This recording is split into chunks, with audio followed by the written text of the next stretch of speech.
The remains of a sinister walled complex lost to the freezing waters.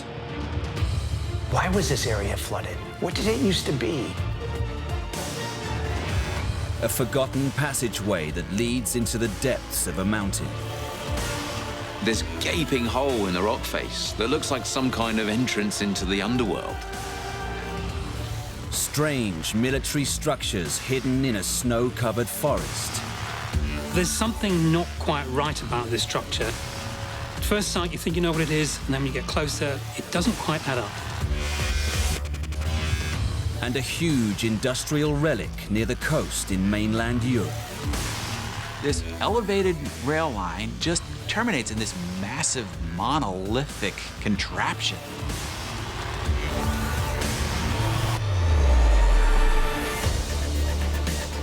Once they were some of the most advanced structures and facilities on the planet, at the cutting edge of design and construction. Today they stand abandoned, contaminated, and sometimes deadly. But who built them and how? And why were they abandoned?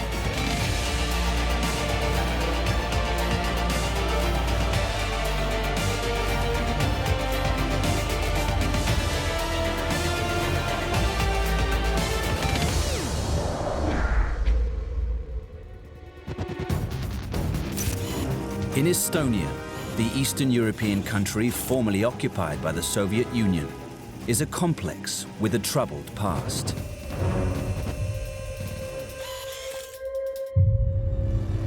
A sprawling, guarded compound, partly immersed in a nearby freezing lake. This is such a curious sight. There's this lovely lake. Only one problem. There's been concrete structures in the middle of the lake. What you see is this weird landscape. Nature's essentially kind of taken over. The way they sit there, there's almost something apocalyptic about them. In the depths of the lake is a bizarre sight. Forgotten machinery, lengths of barbed wire, and walls topped with floodlights. The building scrawled in graffiti juts imposingly out of the lake. And a hill that looks strangely out of place in what is otherwise very flat terrain. Sharp veins carved out of the steep slope lead up to a tree-covered ridge high above. Could they give a clue as to why these structures have been left to just crumble away? It was not a place anybody wanted to be.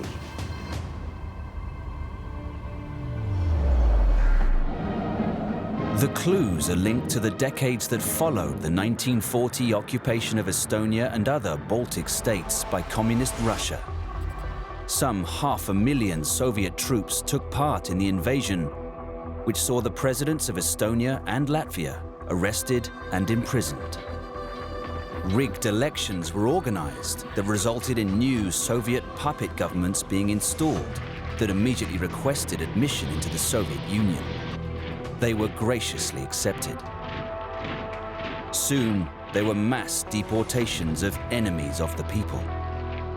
It was just the beginning of the Sovietization of the Baltic states. The Soviets began to implement huge infrastructure projects across their new empire, which created a desperate need for construction materials. And this partly submerged site was all part of the Soviet plan. This is Muru Prison. But how was it linked to the Soviet search for construction materials? When the Soviet Union begins to occupy the Baltic regions, and Estonia in particular, it gets really ugly very quickly. Anyone who voices opposition to the Soviets, more often than not, they're put into a prison. This was one of the most oppressive prisons in all of Europe. It was not a place anybody wanted to be. The prisoners lived and worked in inhumane conditions and were treated harshly. It was a place you were put as punishment. And the punishment was very severe. But in the Soviet Union, prisons weren't just used to lock up inmates. They were brutal places for hard labor. So, what did they need an army of workers for here at Muru Prison? This part of Estonia is really famous for its limestone quarries that produce this material that was really easy to process. Pure ones have this kind of marble-like quality. They're very light in color. They don't have many impurities. And it means when you want to use them for things like cement, and when you want to use them in the paper industry and so on, they're the ideal type of limestone. It may not look like it now, but in 1938, a quarry was built here at Muru Prison. Its aim was simple: to excavate vast amounts of limestone. And the size of this strange hill is a clear sign of the extent of the operation.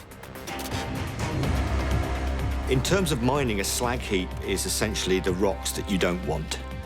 And so as you process the rocks and mine them, if you've got an area which you're collecting and say 50% of the rocks are good and the stuff that you want, and the rest is really rubbish, if the mine has a long life to it, these slag piles can be almost like small mountains. But without giving the inmates heavy machinery, how was the limestone removed? You'll actually just blast the areas with dynamite and collect the limestone accordingly. The reason why the Soviets built a prison next to this quarry is that really you just need sort of brute force to get the rocks into smaller pieces so you can transport them away. So if you can have a large labor force, they don't have to be particularly that skilled, that can attack the rock mass in terms of breaking it down into smaller pieces so you can take it away, then that's ideal for you. To prevent escape, the site was surrounded by heavily guarded security fences, which were lined with barbed wire. But as demand increased, a new, unexpected complication arose. Could the overuse of manual labor have contributed to the flooding of the site?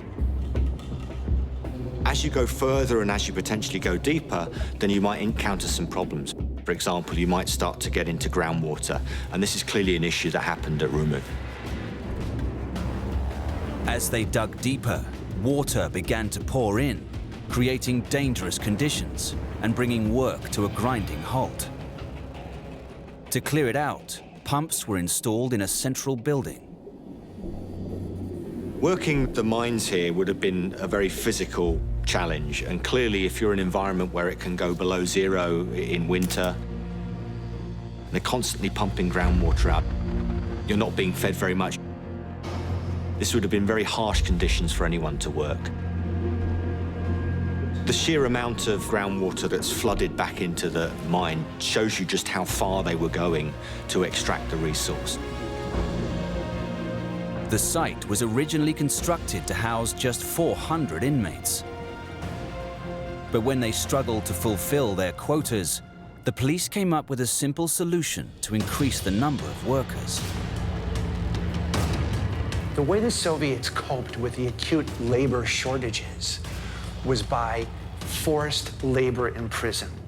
Forced labor of things that nobody wanted to do, even if you paid them well, because they're difficult, they're backbreaking, and they're long, long hours. No one's gonna sign up for that, so what do? You make them do it. You put them in prison and say, this is your job.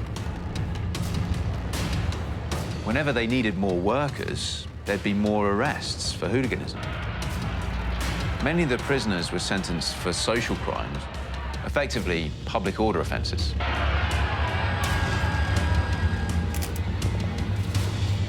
According to a CIA report, the local area was home to 3 forced labor camps.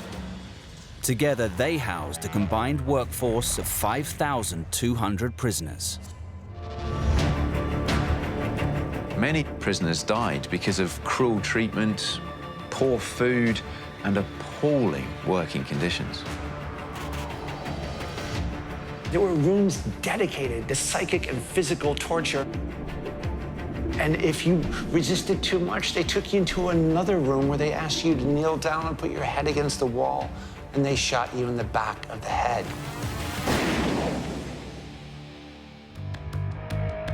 But how did this place end up in a watery grave?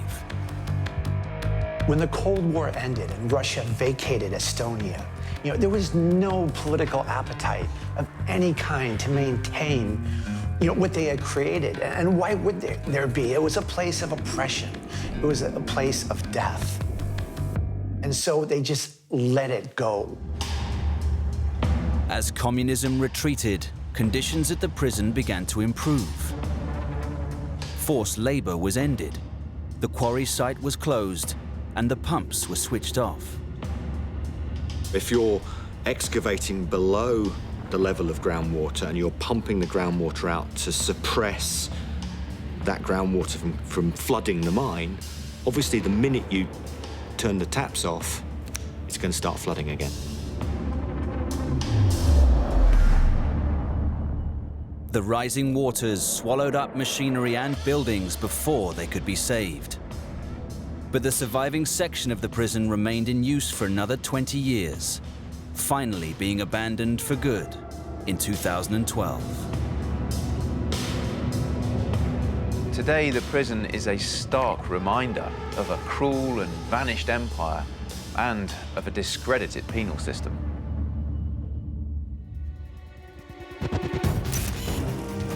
Five kilometers southeast of Waynesboro, Virginia, USA, in the Blue Ridge Mountains, there is an ominous sight.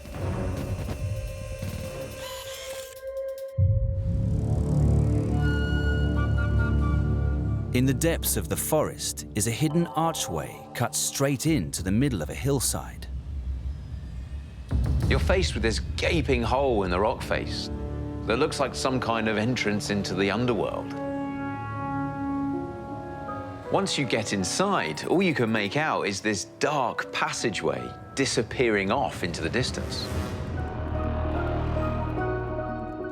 1.5 kilometers away, buried far inside the woods, is a second entrance to this underground lair. There's something pretty spooky about it. You wouldn't want to go wandering off on your own too far. But deep inside, a wall blocks the route. Did the two sides ever connect? And what exactly was this underground site built for?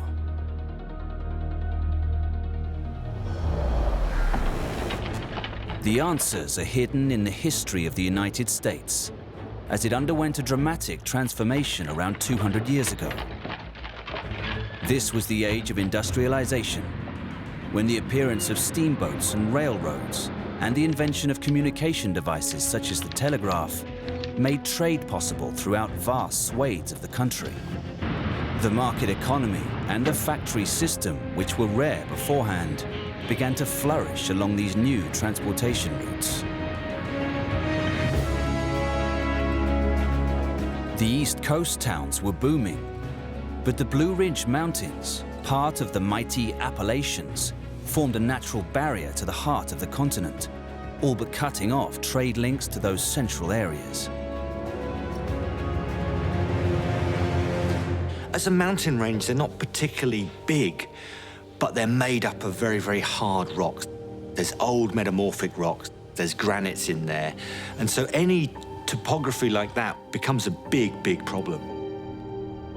To travel across the mountains, you had two choices, either along a canal at a painful 4 miles an hour, or in a bone-rattling stagecoach. To speed up the crossing, plans for a new tunnel system were quickly drawn up. And in 1850, work started on this unique design.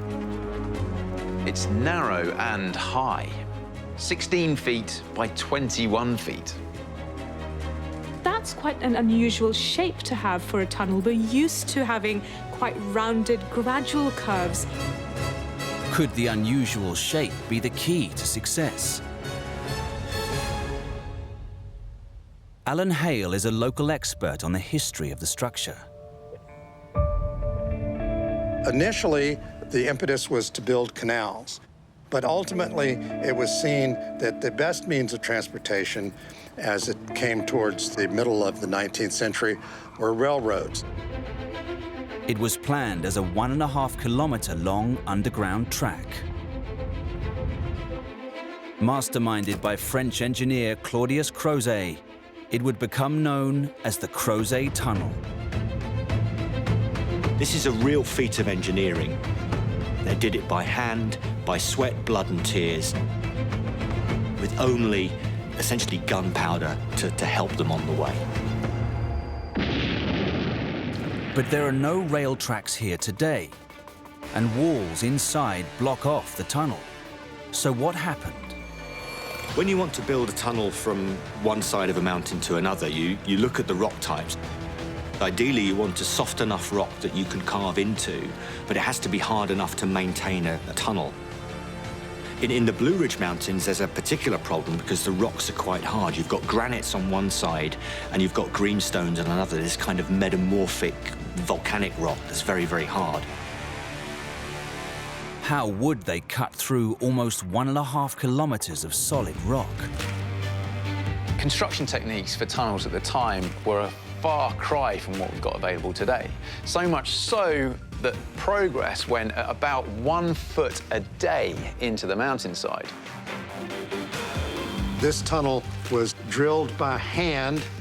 You can see remnants of these drill holes. Here's one up on the wall there. One man swinging a sledgehammer and another holding a bit, which turned and turned and turned. It would be about 3 feet at the most, and then shot with black powder.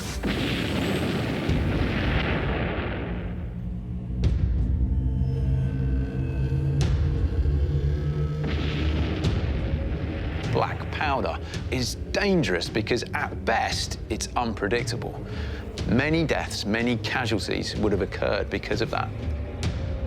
But this was not the only danger that faced them. As you tunnel through a rock mass, the nature of that rock mass changes.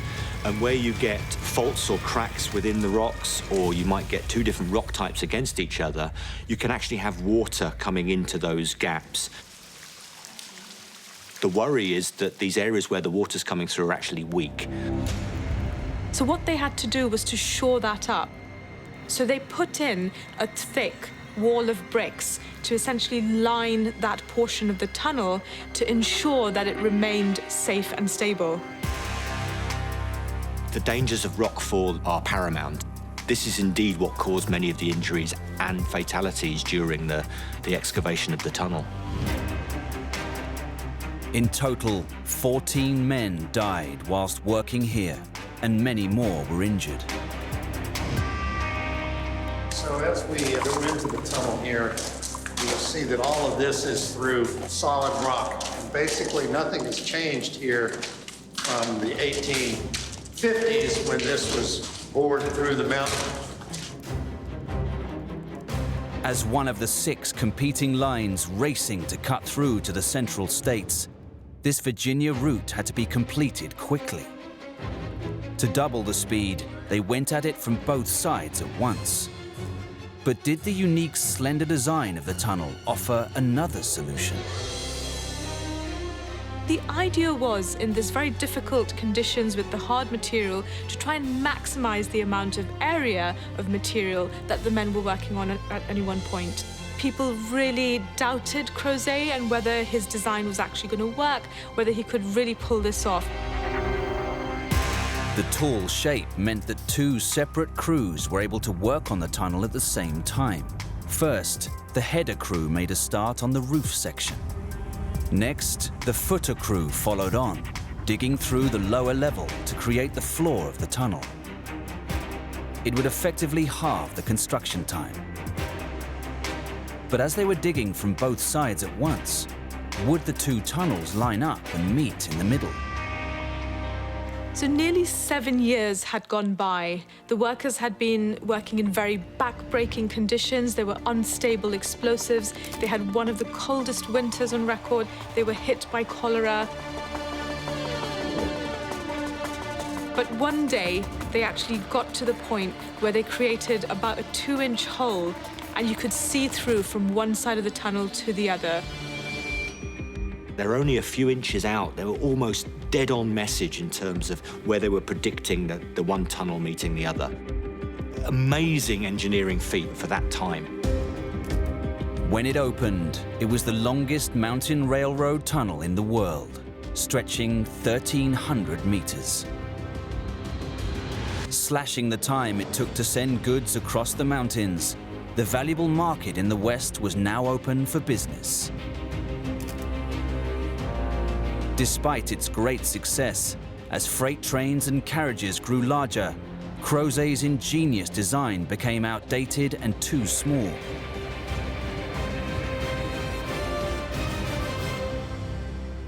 So, if the tunnel was completed, then why do the two sides not connect today? In the 1950s, a gas company was planning to store gas in the center of the tunnel. And what you see here is a reinforced concrete bulkhead which seals off the interior 2,000 feet of the tunnel. Ultimately, that project failed, but the walls blocking the tunnel remain.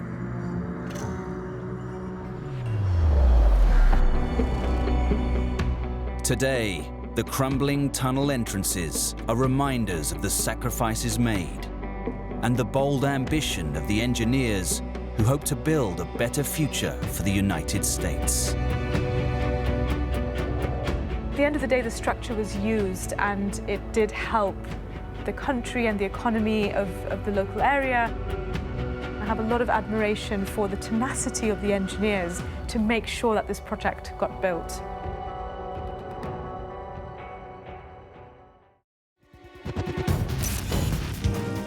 "45 kilometers from Finland's capital Helsinki stands a pair of abandoned towers.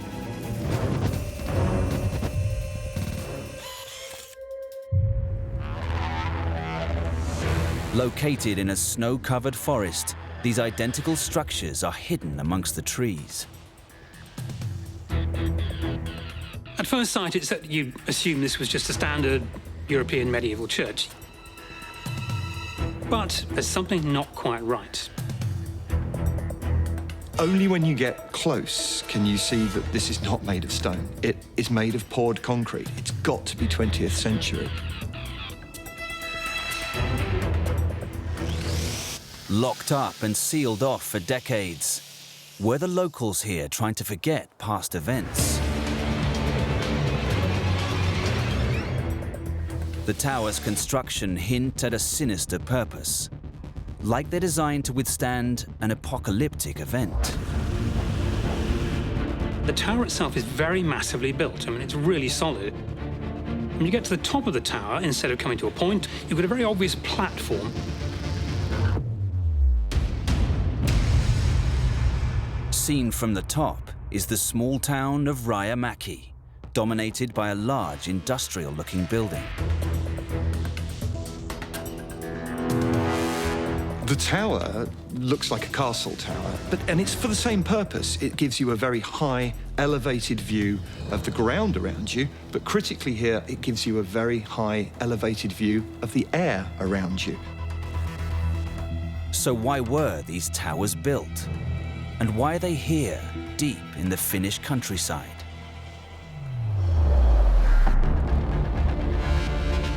To unpick the mystery, clues can be found in a forgotten chapter of the Second World War. In November 1939, 3 months into World War II, the Soviet Union invaded Finland. It became known as the Winter War. It began after the Soviets demanded that Finland give up large areas of border territory in exchange for land elsewhere. This was officially for wider security reasons, but mainly for the defense of the vital port of Leningrad, which was 32 kilometers from the Finnish border. Finland refused, and the Soviets invaded. In temperatures as low as -43 degrees Celsius, the Finns at first managed to repel the attacks. But the Soviets reorganized, and the Finns became hopelessly outnumbered and outgunned. The Soviets had around 3,000 tanks, the Finns just 32. They were in desperate need of effective defense. As far as Stalin is concerned, there is no way a country the size of Finland, with a tiny population, is going to say no to the might of the Soviet Union. Unfortunately, the Finns had other ideas. One way of improvising an anti-tank defense was the creation of the Molotov cocktail. Simply a bottle filled with kerosene, tar, gasoline mixture, and it could be ignited by a sulfuric acid fuse. Simpler versions of Molotov cocktails, made from a bottle of petrol with a flaming rag in the top, have been used in conflicts across the world ever since the Spanish Civil War. But it was the Finns who first realized its full potential as a weapon in guerrilla warfare. Desperate times require desperate measures, and the Molotov cocktail ranks there pretty high as a desperate weapon. It's a very, very dangerous way to attack the enemy. However lightly armoured a tank might be, if all you've got is a uniform, a rifle, and a bottle filled with petrol, it takes a lot of guts to try and sneak up on it, to try and get close enough to plant your petrol bomb on its vulnerable area, which is the rear deck above the engine.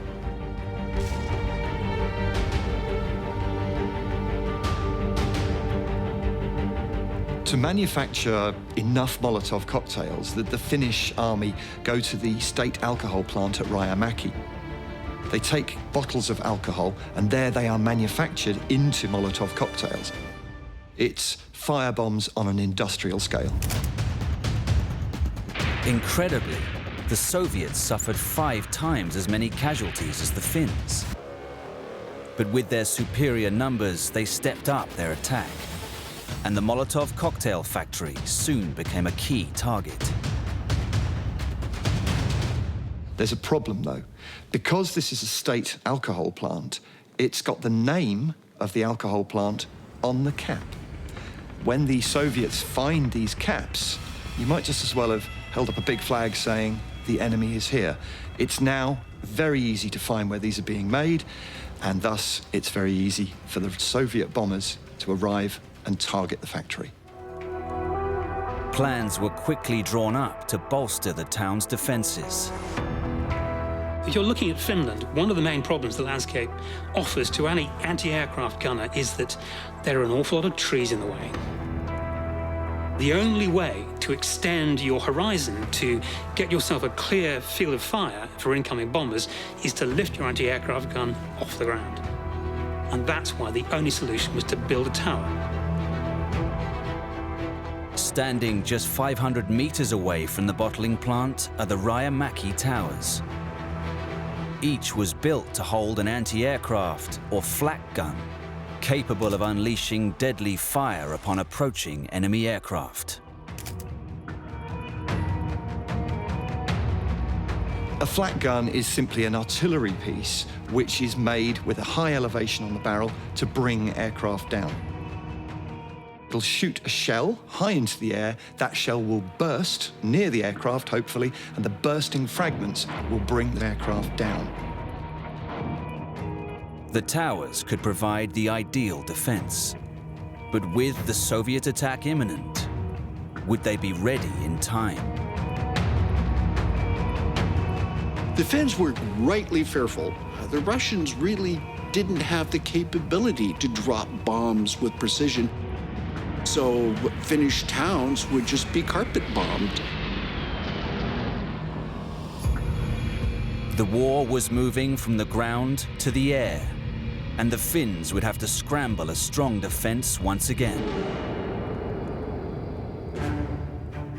In Rajamäki, 2 Bofors 40mm anti-aircraft guns were brought in to defend the bottling plant from the ground.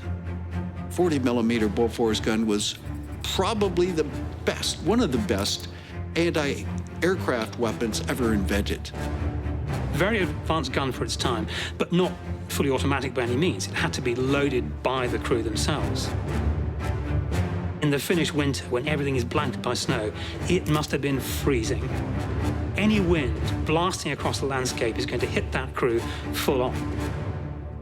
The gun layers themselves, who are actually looking for targets, sighting targets, the crew who are loading ammunition to it, simply can't be standing there completely wrapped up in furs. They've got to be mobile.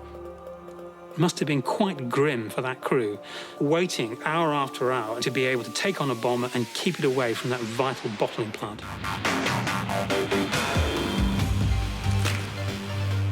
Seppo Pietarinen works for the local municipality and knows the extraordinary history of the towers. We are now top of one of the towers, and here is the shaft where the anti-aircraft gun has been lifted up and placed here, top of this shaft. Gun can spin around 360 degrees because the bombers can approach from any direction. But just 3 months after it had begun, the Winter War was over. The area of Rajamäki had been the victim of 9 separate Soviet bombing raids. But the Finns had held firm, and the factory had survived. The Soviet Air Force throughout the Winter War, the 3 months of the Winter War, lost hundreds of its aircraft. The normal estimates are about 300 to 400 being shot down by the Finns, either by aircraft or ground defences. The following year, with the guns now mounted on the completed towers, the war was suddenly back on. The 2 towers would have been linked by telephone lines, and they would have been linked to command and control center. All through Finland, you would have people with binoculars, with rangefinders on top of buildings, because Finland didn't have a radar system. They relied on this fairly good observer system that would spot Russian aircraft, give their altitude, give the position. The flat guns would be alerted to Russian aircraft, what route, what distance, what speed. Put yourself in the position of someone on top of one of those flak towers. You're above the tree line, so there's very little camouflage and cover for you. You're in a position where the Soviet bombers can see you are shooting at them from. They're going to target you. You are a sitting target. It's going to take guts to be up there. Although Finnish defences are very limited, and for example here at Rajamäki, a gun or 2 on towers is not going to ward off dozens of bombers if they really want to get through.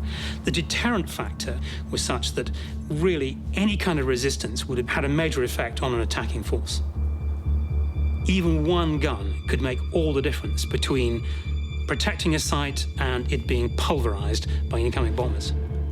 With the towers and guns in place, the Soviets never targeted Rajamäki again.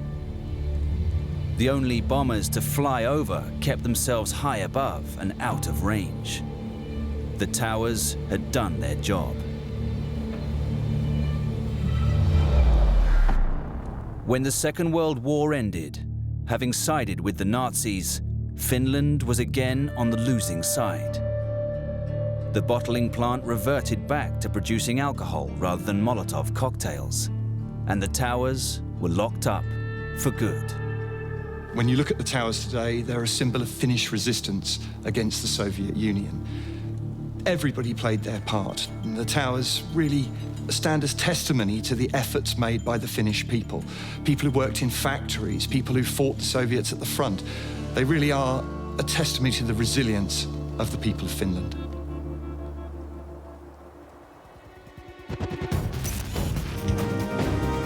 On the south coast of Spain is the city of Almeria, and near to its heart lies a huge industrial relic.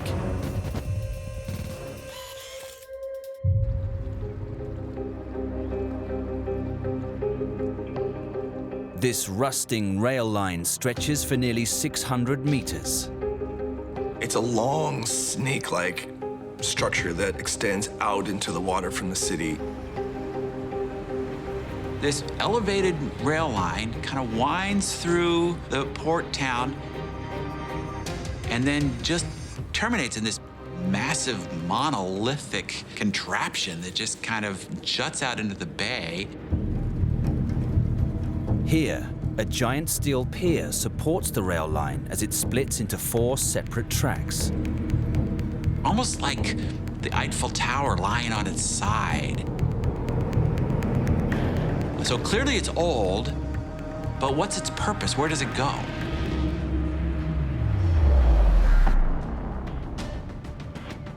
Its story is closely tied to the mass industrialization of Europe in the 19th and 20th centuries. The economies of the continent were being transformed from those that depended on agriculture to new ones that were based on the manufacture of goods of all descriptions. Mechanized mass production was the key. The factory assembly line replaced the individual worker and the craftsman, and lives were changed forever.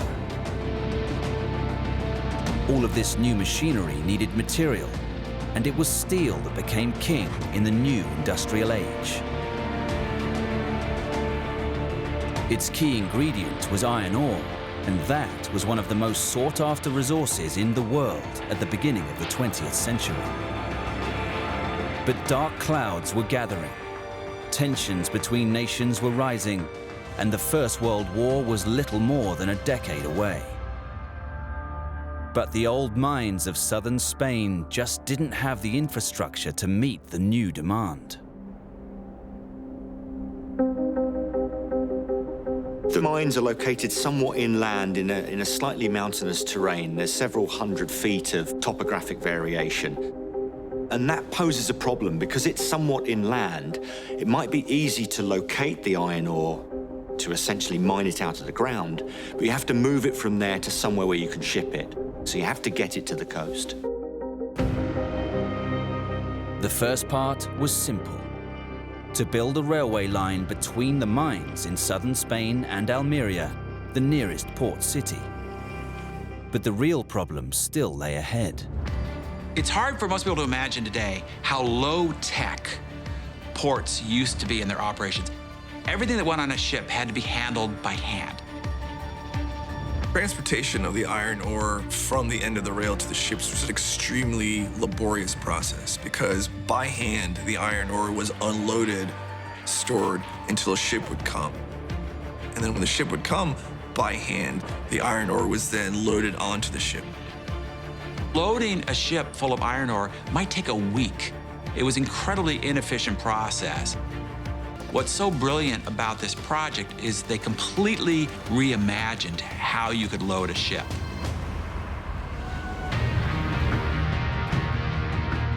With the new political instability across Europe, the old port just couldn't keep up with the increased demands of a rapidly changing world. So would this new hulking mass of steel speed up the process? Construction began in 1901. It would become known as El Cable Inglés, the English pier.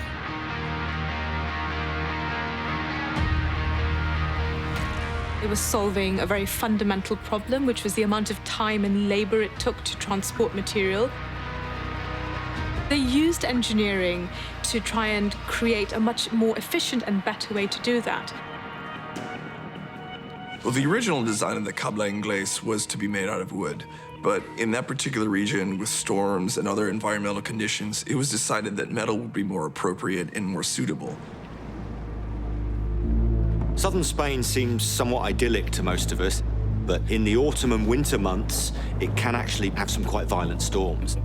So clearly, areas where you go from calm to storm to calm to storm, those kind of surges mean that a structure, for example, made out of wood might not be good enough to sustain for a long period of time. The obvious choice of material was steel. The invention of a modern steel-making process is kind of like the invention of the silicon chip. It was one technological change that then enabled all these other changes. They used the capabilities of this beautiful material to help them mine more iron and make more steel. But with the future of the Spanish mining industry relying on the success of this project, why was it called the English Pier? England had the advanced steel mills that needed this ore. They also had all the money. They had all the capital. So they could afford to make these massive investments in countries like Spain, and then a massive investment in the infrastructure to get that ore to the port and onto the ships. Designed by leading British engineers, the idea was to leave all the heavy lifting to the rail cars and the jetty alone. Supposedly, the days of shoveling ore by hand were over. But was there a new danger? Instead of having to load the ships by hand, they would roll the rail car right out to the end of this high elevated pier, and they would dump the contents directly into a big chute that led straight into the hull of the ship.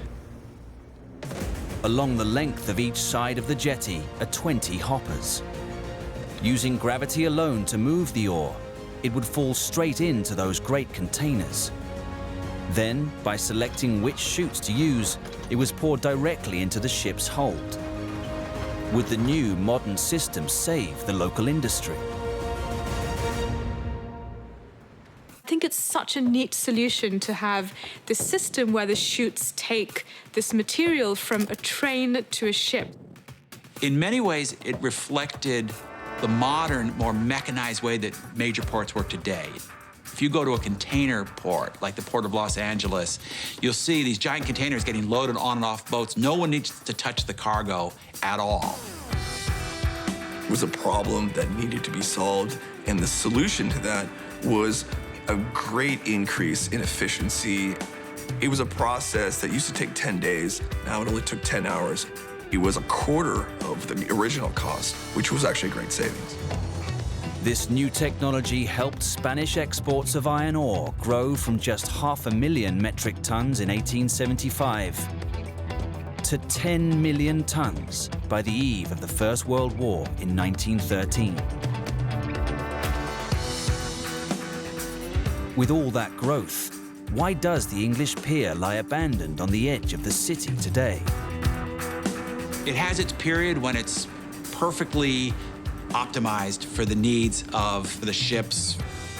And then technologies move on, markets move on, other mines open in other parts of the world. In September 1970, it ran for the last time.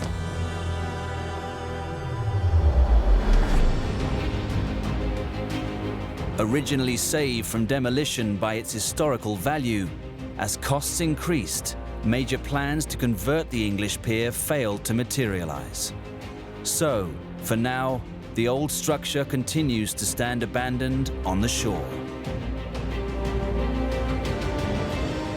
It's really impressive to me that the Cable Inglés lasted and was used actively for about 70 years. If you consider the rate of change of technology and innovation at the time, it really shows that they were ahead of their time in the innovations that they used, and also it really solved a problem that needed to be solved.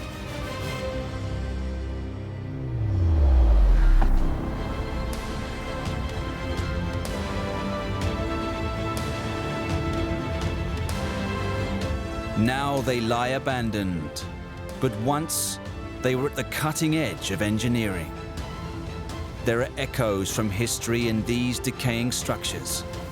They remind us of terror and war, but also of great innovation and human endeavor.